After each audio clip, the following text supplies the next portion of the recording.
Hello दोस्तों, welcome to my YouTube channel आध्यात्म और विज्ञान।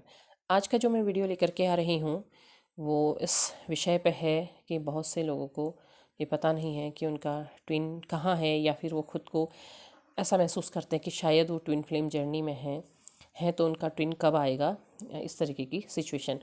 क्योंकि आज की डेट में ये टॉपिक इतना हाईलाइट हो चुका है कि बहुत छोटी छोटी एजेस में भी बच्चों को इसके बारे में पता होता है। ऐसी कोई जर्नी है, ऐसे ट्विन फ्लेम है, फिर वो किसी भी नॉर्मल लव रिलेशन को ट्विन फ्लेम समझने लगते हैं और उसके लिए जान देने को भी तैयार हो जाते हैं। तो ये वीडियो आज उसी चीज़ पर है। देखिए, ट्विन फ्लेम जो होते हैं उनकी सिचुएशन या वो किस तरह के होते हैं, ऐसी जानकारियाँ बहुत सारे चैनलों के माध्यम से आपको मिलते रहती है और आप समझते भी हैं, और बहुत से लोगों की जो लाइफ होती है वो रिलेट भी हो रही होती है कि उनके लाइफ में ऐसा ही हो रहा होता है जैसा यहाँ पर को बताया जाता है। तो उनका ट्विन कहाँ है? देखिए, क्या होता है कि हर किसी की अलग अलग सिचुएशन होती है। कहने का मतलब ये है कि कहा जाता है कि ट्विन बचपन से ही अकेले होते हैं, अकेला फील करते हैं, किसी के साथ कनेक्ट नहीं हो पाते हैं और वो लाइफ को एक अलग नज़रिए से देखते हैं। बचपन से ही उनका नज़रिया अलग होता है, बहुत सेपरेट रहते हैं, अकेले रहते हैं, दोस्त नहीं होते हैं उनके, तो या और उनकी लाइफ में बहुत तकलीफ़ें होती हैं। तो हर किसी का अलग अलग है। किसी की लाइफ में बहुत तकलीफ़ें होती हैं कि कोई अलग तरीके से सेपरेट होते हैं, कोई खुद को अकेला महसूस करते हैं। हर किसी का अलग है। तो इसका मतलब हर किसी की लाइफ में ये नहीं है कि वो ट्विन फ्लेम ही है। हो सकता है उसकी लाइफ में कोई दूसरी सोल जर्नी लिखी गई है, या फिर ईश्वर के द्वारा उसे किसी दूसरे बड़े काम के लिए चुना गया है। और ये भी होता है कि ट्विन फ्लेम जर्नी में है, लेकिन ये ज़रूरी नहीं है कि उनका ट्विन बाहर है। हमारी सोल के जो दोनों हिस्से होते हैं, मस्कुलाइन और फेमिनाइन, ज़्यादातर लोगों के उनके अंदर ही होते हैं। तो ये ज़रूरी नहीं है कि उनका ट्विन बाहर घूम रहा है। हो सकता है कि उनका अंदर ही है, लेकिन वहाँ वो सेपरेट है। सेपरेट से मतलब है कि वो अपनी एनर्जी पे बैलेंस नहीं कर पा रहे हैं। कभी उनकी मस्कुलाइन एनर्जी ज़्यादा एक्टिव हो जाती है, कभी उनकी फेमिनाइन एनर्जी एक्टिव हो जाती है और वो पेन महसूस कर रहे होते हैं, या फिर उनकी लाइफ को किसी दूसरे पर्पस के लिए चुना गया है।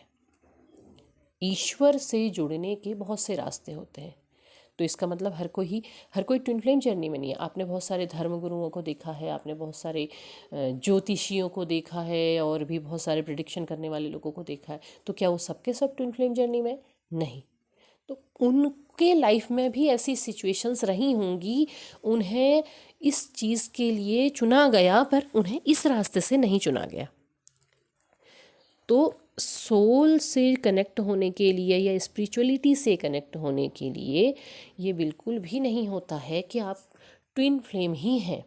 आज हर कोई ट्विन फ्लेम करके हर किसी को ट्विन ढूंढ रहा है। आप केवल बाहर क्यों प्रेम तलाश रहे हैं? ट्विन फ्लेम जर्नी तो लास्ट में आपको यही सिखाती है कि आप बाहर क्यों तलाश रहे हैं।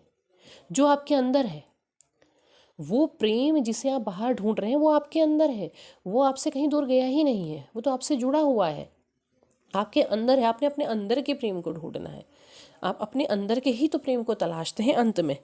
जो लोग ट्विन फ्लेम जर्नी में बहुत आगे बढ़ चुके हैं, जो काफ़ी स्टेजेस पार कर चुके हैं और किसी न किसी को गाइड कर रहे हैं, या फिर खुद ऐसी सिचुएशन में पहुंच गए हैं जहां पर अब उन्हें कोई पेन नहीं, कुछ नहीं, अपनी सोल पर्पस के साथ जुड़ गए हैं, तो वो क्या है? उन्हें लास्ट में यही चीज़ पता चला कि उनको वो प्रेम अपने अंदर तलाशना है, उनके अंदर बैठा हुआ है वो प्रेम। तो आपको ये चीज़ जानने की ज़रूरत है। आप ये चीज़ जानिए कि अगर आपकी लाइफ में ऐसी सिचुएशन है जो ट्विन फ्लेम क्वालिटीज़ से मैच कर रही है, तो और आपका ट्विन अभी तक आपके पास नहीं आया है, तो आपने उसे ढूंढना नहीं है। अगर वो बाहर है तो लाइफ के किसी ना किसी मोड़ पे वो आपके पास ज़रूर आएगा, और अगर वो बाहर नहीं है तो वो आपके अंदर ही है। आपका सोल पर्पस कुछ पहले से ही ईश्वर के द्वारा तय किया गया है, इसलिए केवल उस पर फोकस नहीं करना है। अगर आपके लाइफ में ऐसी सिचुएशन आ रही है, पेन पे जा रहे हैं, तो आप खुद को हील कीजिए, खुद पर काम कीजिए, खुद पर ध्यान दीजिए, लेकिन अपने जो 3D वर्ड के जो कर्म हैं उन पर ध्यान दीजिए। वो कर्म करने आपको ज़रूरी हैं। वो कर्म ही आपको आपके लाइफ के उस पर्पस तक लेकर के जाएंगे। लेकिन अगर आप वो सब छोड़ करके यहाँ वहाँ हर किसी के ऊपर अपना ट्विन तलाशने लगेंगे तो फिर वो धोखा खाने वाली सिचुएशन हो जाएगी, आप बार बार धोखा खाएंगे।